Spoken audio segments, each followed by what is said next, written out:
افسوس به حال مسلمانی که خون به ناحق ریخته شده 10,000 خواهر و برادر مسلمانش را دید و خشمگین نشد. افسوس به حال ارتشی که توانایی نصرت دین خدا را داشت اما با سکوت و بی‌طرفی دشمنان دین خدا را یاری کرد.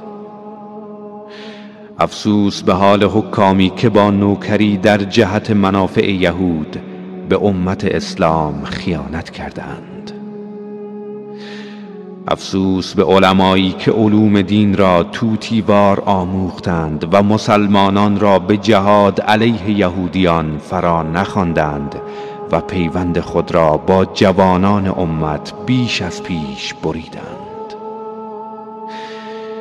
افسوس به حال شاعر و نویسنده‌ای که قلمش در خط و خال معشوقش محصور ماند و درد هم نوعانش را به تصویر نکشید.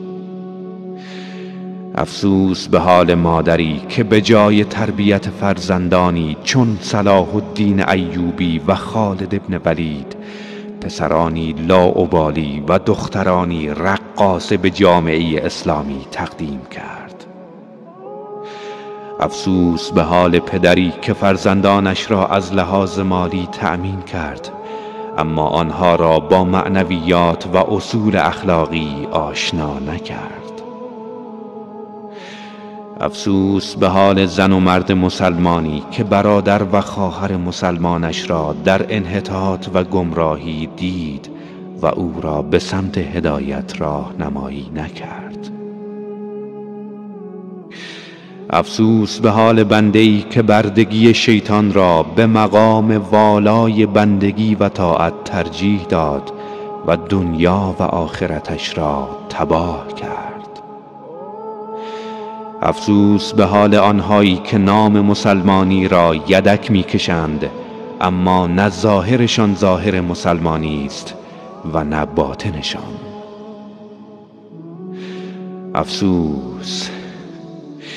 افسوس به حال تمام مسلمانانی که دست شهدا در میدان حشر گریبانشان را خواهد گرفت.